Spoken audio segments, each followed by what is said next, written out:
What's up, guys?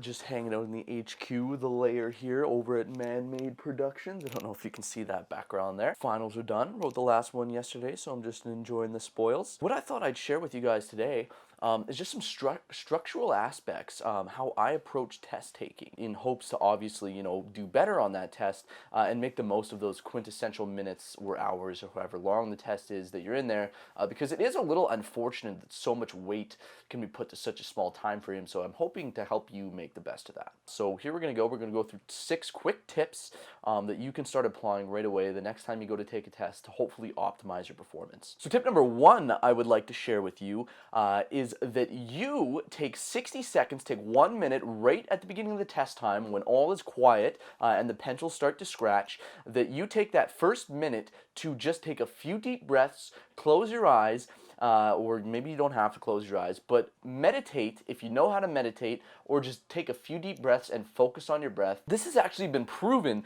to improve your efficacy while taking a test and was sort of forced upon us by my cognitive psychology professor when I took that course, and I've just since adopted it into my regimen because, it makes sense to me, and again, there is some experimental evidence to show that it does have a positive effect. Tip number 2 I would like to share with you is that you scan your test. You don't just start from question 1 and do it linearly. You scan your test, see what is on every page of it, and budget your time effectively. Just make a loose, quick mental budget. Doesn't have to be perfect, but just so you don't turn the page when there's 5 minutes left and there's that behemoth question that you weren't anticipating there waiting for you to do. Tip number 3 that I would like to submit to you is that during your scan, while you're budgeting your time, you also make a mental note of the most difficult question that you are able to answer confidently. Not only difficult, but lengthy questions you're able to answer confidently. And do that question first, and maybe if there's a couple that you saw, maybe do those first and second. This has the effect of not only getting hopefully a lengthy question out of the way, but also building your self-confidence, your confidence and your competency with the material, as well as building some positive momentum right out of the gate, all very important. Tip number 4 I would like to submit to you is that when you are done doing those question or two that you're very comfortable with, that you then move to the most lengthy, daunting questions on the midterm or final or whatever test it may be you may be taking. You will unfortunately have a finite amount of willpower and resources, mental resources, while you're taking this test. And if you are particularly writing a longer test, there are going to be questions that you will be willing to put less effort into towards the end. In my experience, typically tests are structured to have the most valuable, the most heavily weighted and long questions on the final page. It doesn't really make much sense to me, but you're not going to have the same level of energy answering the first question as you are on the last question. It just makes sense to answer the ones that are worth the most marks when you have the most energy. Tip number 5 I would like to submit to you,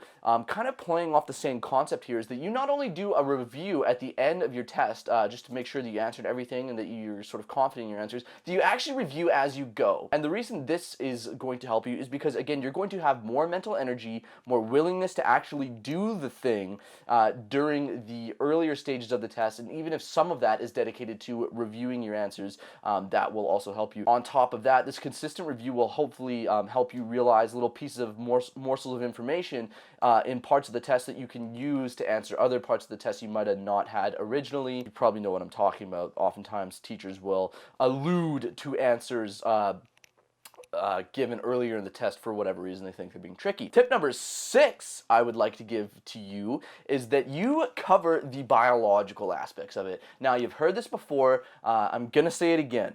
Make sure you eat before you take your test. That seems so simple. But even this semester, one of my good friends went into a final not having eaten breakfast, and that just blows my mind. So make sure you get that covered. Try to make it as healthy a meal as possible. Make sure there's some protein in there for sure. And then other biological aspects is that you make sure you get yourself a good sleep, at least 6 to 7.5 hours before the exam. And then also even during the exam or immediately prior, have something with you that you can eat that is heavy in the carbohydrates, but hopefully not, simple sugars or anything like that. But maybe have either a piece of fruit, a banana is usually my weapon of choice, or even a cookie if I'm feeling a little naughty and I'm gonna let myself have a little extra sugar there. And then again, this will just give you a nice energy boost. You'll get the sugars flowing through the body, the carbs flowing through the body, and you won't get that hangry, mental fog that can happen when you're hungry. So there you have it. To sum it all up, tips 1 through 6. Number 1, make sure that you take the first minute or 60 seconds, whatever time that you feel comfortable with, to close your eyes, slow down, take some deep breaths, and create the mental space necessary to take this test effectively. Tip number 2, again, scan your test, budget your time so you don't screw yourself over in that regard. Tip number 3, answer that long question, the most difficult question that you're confident and happy answering right off the bat to build that positive momentum and get a lengthy question out of the way. Tip number 4, do the most daunting, difficult questions early on so that you still have the mental energy necessary to tackle them effectively. Tip number 5, review as you go, again, so you save some of the mental energy that's going to be depleting as you go through, and use that towards reviewing your answers, make sure they're right. And then again, tip number 6, cover the biology aspects, get a good sleep, eat a healthy meal, and maybe even bring some carbs with you to the final or test, whatever you may be taking. Cheers! If you have any extra tips that you would like to drop on us, leave them in the comments. We'd love to hear them. Take care, guys.